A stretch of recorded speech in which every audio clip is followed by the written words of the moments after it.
Hello, this is Broyar, and welcome back to another episode of our Let's Play for Farming Simulator 22 as we continue our Swiss chocolate run here on this snowy January day. We got to take care of our cows. That is definitely something we got to do. But you are looking at a slightly more educated man because I went away and did quite a bit of research. I've actually been, it's been what? Couple hours since the last episode I recorded, because I usually record these in batches, right? But it's been a couple hours. I've been sitting here for the last couple hours doing a whole bunch of trial and error research, things like that. I even went back and loaded up FarmSim19, like reinstalled it, loaded it up, did some testing on it as well, because there's an aspect that I remembered in FarmSim19 that I wasn't sure why I couldn't figure out why it wasn't in this game. And that is that in FarmSim19, I remember that after a period of time, you know, as you continue to play the game, at some point you could start taking out bigger loans than the initial $500,000. And but I couldn't remember what. I didn't know what triggered that. Like, what caused that? What triggered that?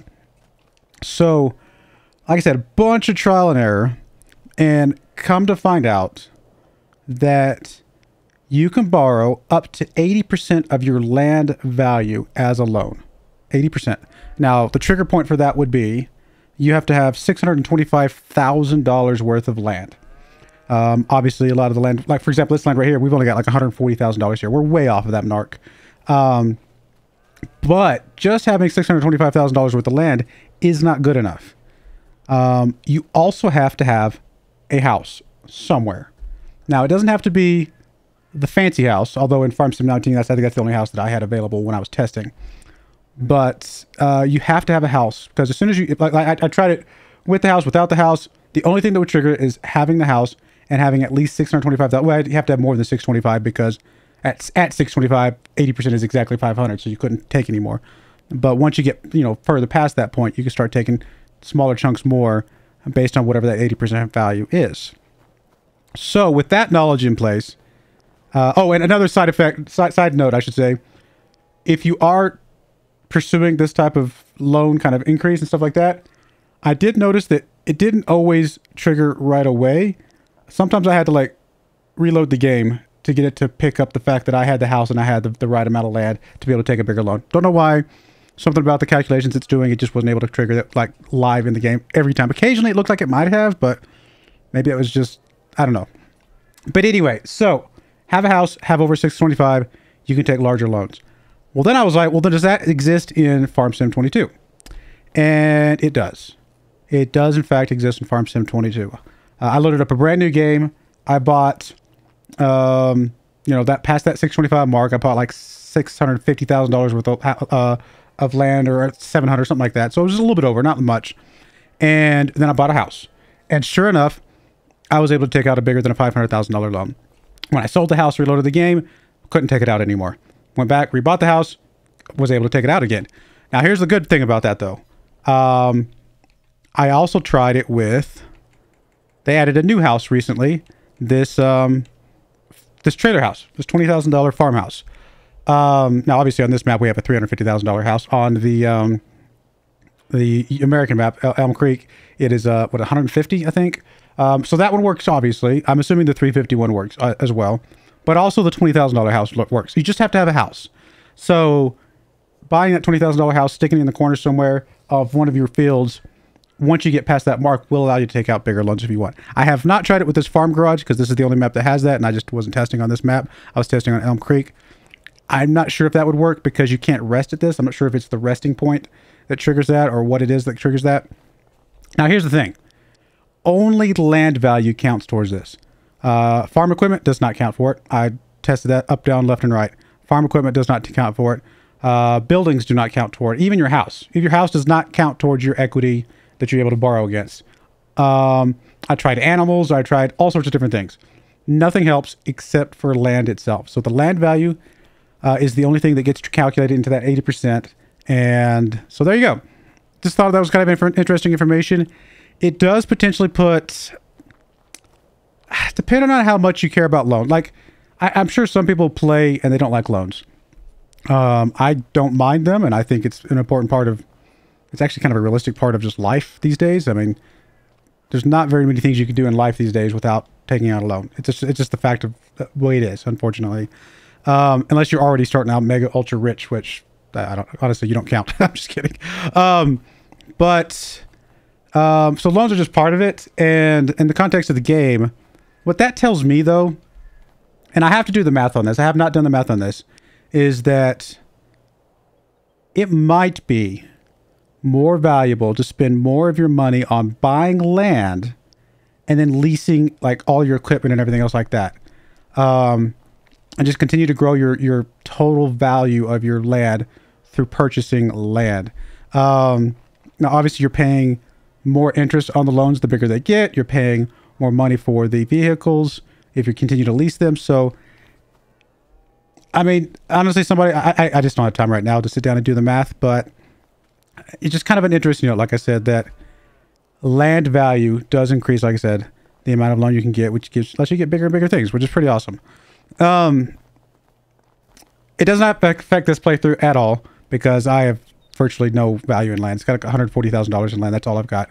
So I would not, I'm nowhere near close to being able to buy enough land to make that worth anything. And I'd have to borrow enough money to do that in the first place. So it does not really help me here, but I just thought that was interesting information. It might change how I play future playthroughs, maybe.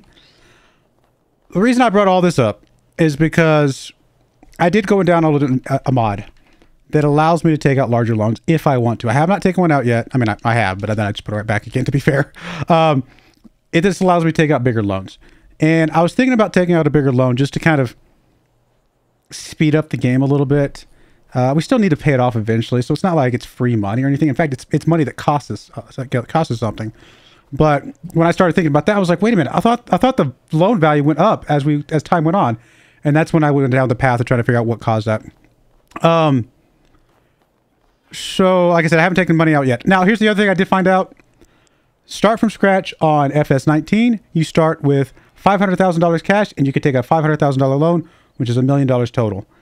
On 22, for whatever reason, they dropped that down to $300,000 cash and a $500,000 loan. So you only start with $800,000. So even though I personally think, especially with seasons and all that stuff, I think FS22 is harder. You actually started with even less money than you did in 19, which is kind of interesting. So just a note, I thought about taking out an extra $200,000 loan to account for that extra stuff, but I haven't yet. Like I said, I haven't yet because we're not actually where we're at right now in this game. Yes, it's taken us a while to get here, but now that we're here, we're not that far off from being able to buy this land and start doing something with this land. And once we get this land, then our profits go up a little bit faster there, and then we can start adding the buildings that we want as well. So we're not like miles away from being able to start, getting the chocolate, which is the whole point of this playthrough anyway. But it has taken us a lot longer to get here than I had hoped, or I thought it would actually take imagined. So anyway, there's my 8.5 minute spiel. Hopefully that's some useful information for some of you guys as far as the loans are concerned. Land value, that's where it's at, guys. Get your land value up, and then you can kind of do what you got to do after that. So let's start taking care of cows. I guess I could have been doing this while I was talking, but I kind of just wanted to kind of go through that. And I figured if I was trying to do other stuff while doing that, I would forget where I left off and make sure I didn't want to give you guys wrong information. Oh, all this snow's gonna make me slipping and sliding. Whee! All right. Let's start with probably the straw. Actually, start with the straw. Let me go get the straw put in here. Can we put 2 things of straw in here? No, I think just 1. No, we should be able to put 2 because it's 5,000 a piece, right? And I think it takes 20,000.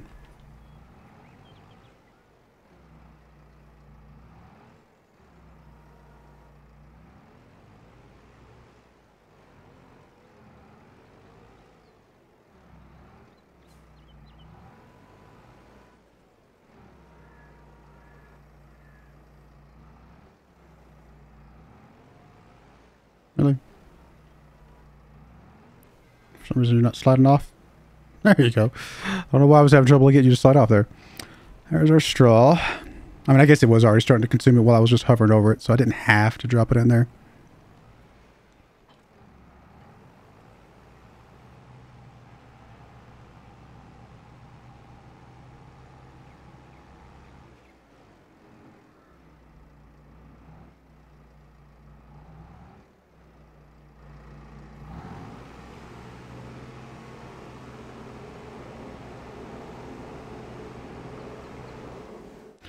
There we go. So straw's almost full. Still got to figure out how we're going to do with the slurry.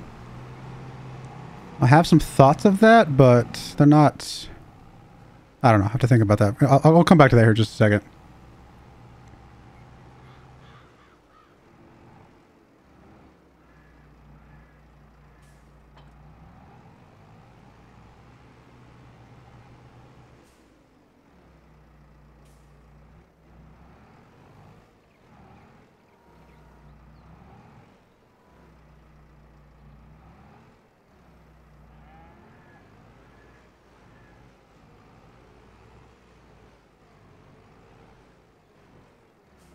Kind of disappointed you don't get to leave tire tracks in the snow.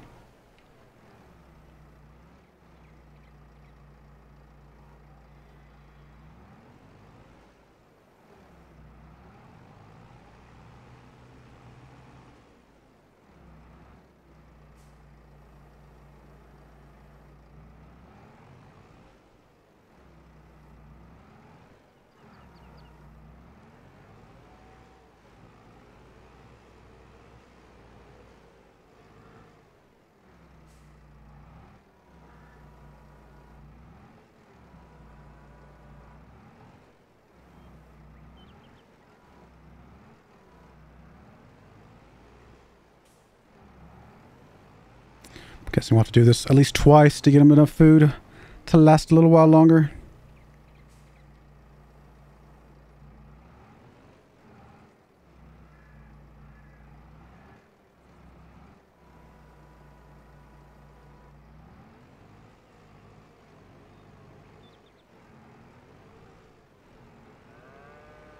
Still got a lot of food here, and we're about to get a bunch more, obviously. So far, so we got plenty of straw. Goodness. Tons and tons of straw.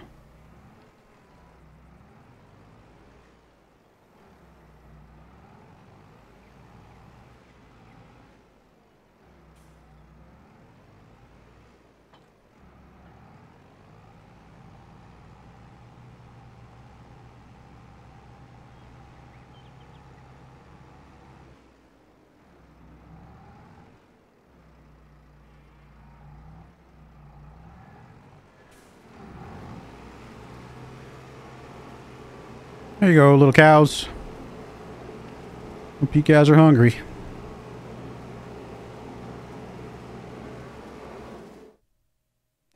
Yep, one more, it looks like.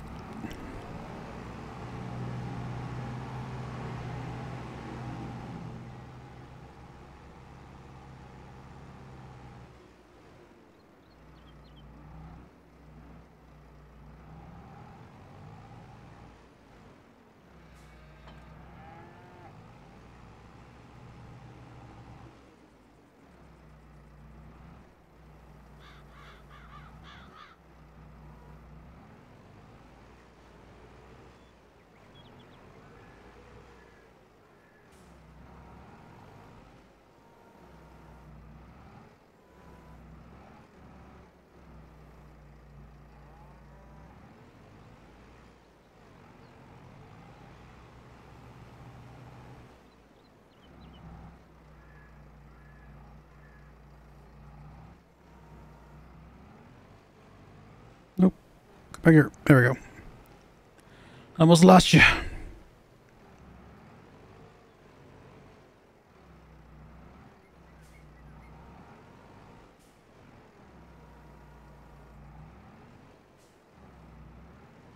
Oh, oh.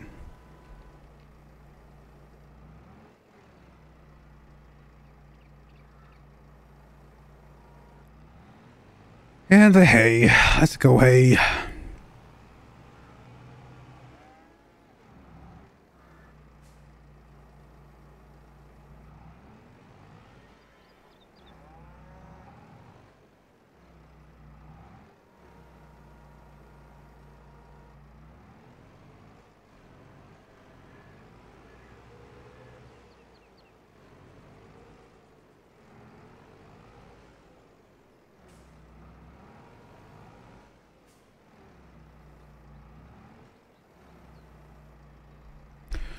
Alrighty, get this dropped off. Then we gotta, like I said, we gotta take care of the slurry. Got to take care of the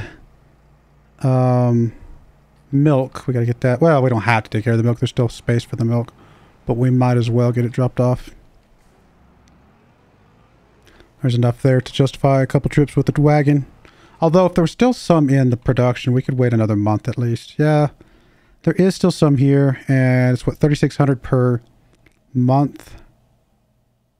So we got several months left, and the cows aren't full. So we could wait a little bit longer until that fills up a bit more, just to save us a little bit of money.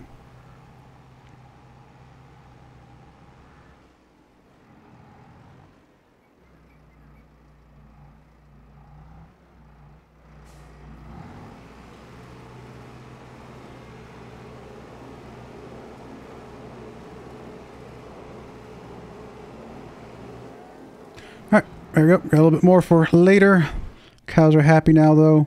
Got the straw, got the mixed rations. Just got to deal with that slurry. So options for the slurry are that we could... at some point I do want to do this, but it may not be something we can do right now. We could get us a liquid manure tank, which I believe holds slurry. I think that's what somebody told me. I could be wrong, but I thought that's what somebody said in the comments, and I haven't actually tried it out, though. But this holds a lot of liquid manure, so 500,000 liters. The other options would be to get something like... Because we don't need the slurry right now. That's part of what I'm kind of going with. The other option would be to get something like...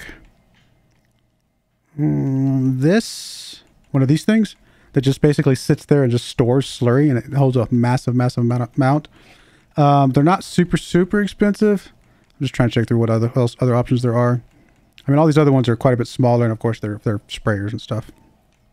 But these just sit there. They're relatively cheap. You pull them up. I think you load them up. I think you can load them up from the thing. You pull them off to the side somewhere where you just want to drop them, and then you can use these to fill up your other slurry tanks as you get the stuff filled up. Now, here's the thing with these, though. The amount of slurry that is like that we have right now, which is about 55,000. Yeah, 56,000. So it only sells for about $2,000.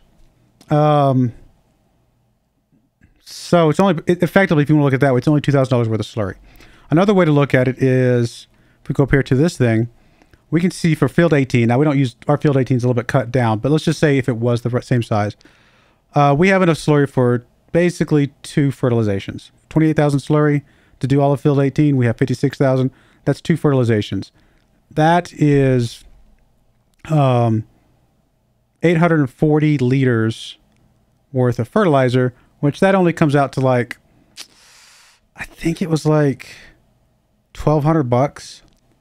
So our $2,000 worth of slurry saves us about $1,200 worth of fertilizer. Possibly less because the fertilizer is a little bit different now with the precision farming, right? Because sometimes it's less than what we used to give, things like that.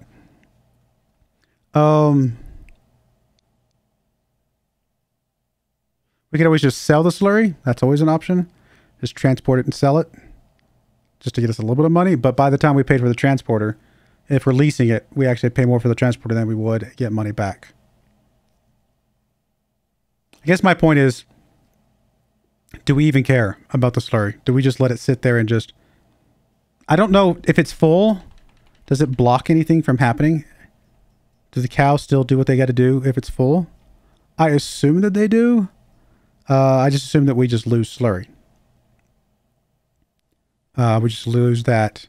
It just goes away. Like it's just basically vaporizes, right? I could be wrong, and we might just need to test that out. But if we just lose it, honestly, it's probably okay to just lose it. I don't know that we actually need the slurry for anything. Other than, well, we can use it to fertilize, but it's there, right? It's there when we need it. And then when we don't, we just ignore it, right? Now, here's the thing with slurry fertilization. Only some of the slurry wagons, the one that we usually get, which is this one up here, does not have the option. If I come over to one of the ones that does not have the option to add the John Deere manure sensing. Now, the John Deere manure sensing is only $10,000, which is quite a bit cheaper than some of the other options for tractors and things. But we would need this. Does it even show up? Like, where is it? Where is it? Oh, it's this little device on the back. Okay. I think this is what allows you to adjust how much manure you're putting down on the ground. And so we would need that to make sure we're kind of, you know, doing the right type of right amount of manure and fertilizer and things like that. I'm assuming is there one for the manure spreaders as well?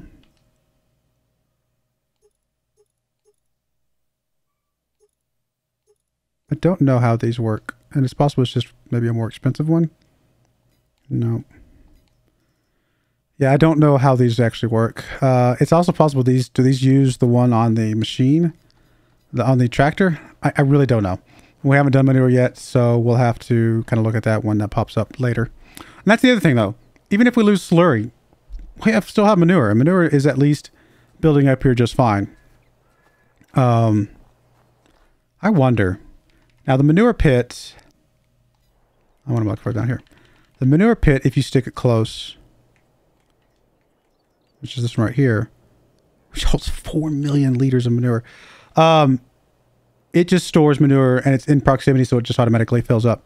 If we had this in proximity, would it automatically fill up as well? We don't have a place to put it, is the problem. I don't have anywhere I can stick that. If I had this land over here, I might find a way to put it over here somewhere. I suppose if I didn't have... You know what? Let me see something real quick. It's covered up right now, so it's not going to be... It's going to tell me that I can't, but...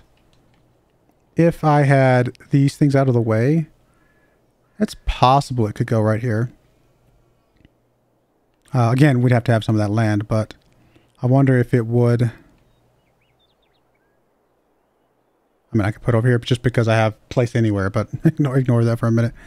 I wonder if this would automatically fill up if it was in close proximity, kind of like this thing does.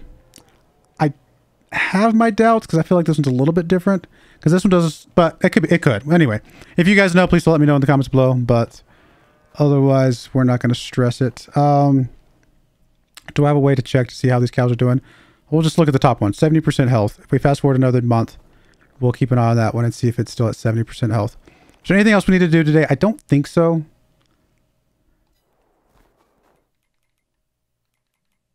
No contracts. Nothing here that we care about. We're just going to pay back our loan for right now. I'm not going to take a bigger loan yet. I'm going to reserve that right to take it at some point in the future. But for right now, we're just going to pretend that doesn't exist and play this out. I might consider buying this land once we see what the person's going to put on it. But we'll have to kind of see how that goes as well. We might need some contracts to be able to pay for the harvesters that we're going to need as well, though. All right, I know I'm doing a lot of talking this episode, but a lot of kind of new information that I've just discovered. Oh, one more thing I just discovered recently, just because. I knew this was part of precision farming in 19, and I thought it was in 22. I assumed it would be, but I just hadn't seen it yet. And that is this, let me see if I can, how can I get rid of that? I don't know how to get rid of it. Oh, there we go. I hadn't noticed the R select down there. So when you're looking at your farms and stuff like that, does it work on it? Yeah, okay, it works on the page. You not only can you see the information here about that stuff, but you can also see economic analysis of how much money you've actually made off this field. Now, this field we haven't made any money off of because we've got grass and we haven't actually collected it yet and done anything with it yet. But on our other playthroughs, we can go check and see how much money we've actually made on our fields since we installed the precision farming stuff, which will be pretty cool and I think pretty helpful. All right, let's go ahead and fast forward another day and see how our cows are doing with capped out slurry.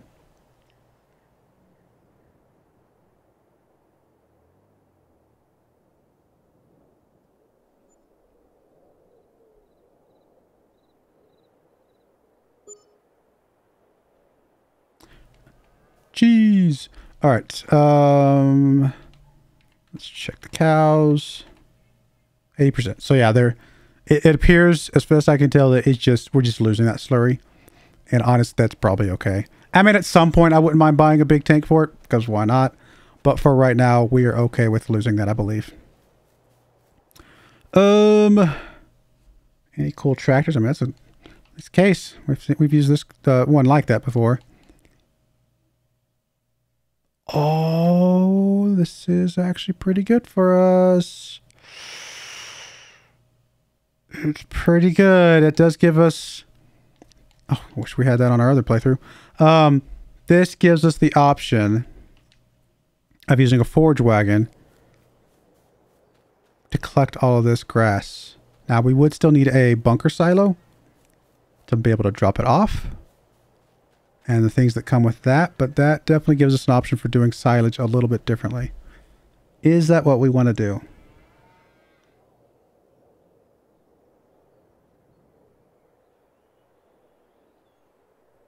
I don't know. I mean, yes, is it what I want to do? It is what I want to do. Is it what I should do is probably the better question. Now, this one's not very big. This is one of the smaller ones, right? It's only what, well, 35,000 liters is actually not bad. That's what, 7 bales of the straw, for example, or what's the hay? I forget what the hay is. 4,500, so a little bit more than that. So, but it's up there, right? And then this one right here is obviously like 10 bales of silage, effectively.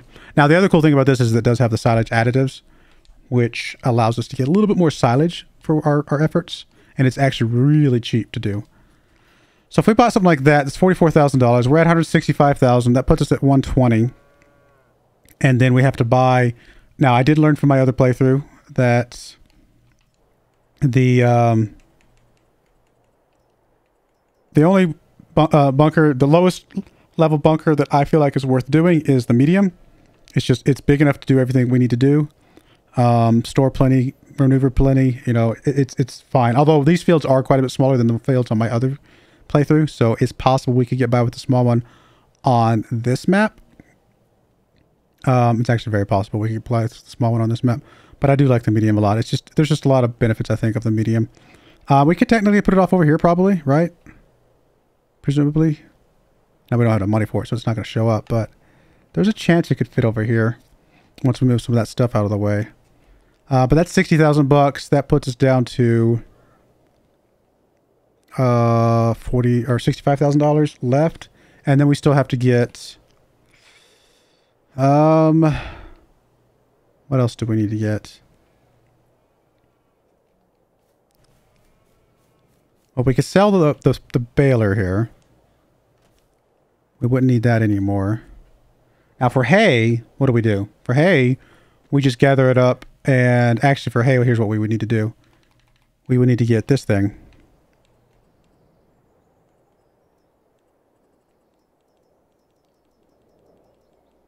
Which is 63,000 bucks. So that puts us over. All of that combined puts us over, because this is where we would want to put our hay and our straw, so be able to spit that out.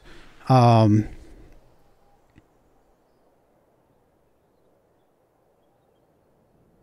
gonna go away and think about this. I'm sorry again if this episode didn't really get much done, but hopefully there's a lot of good information in this episode.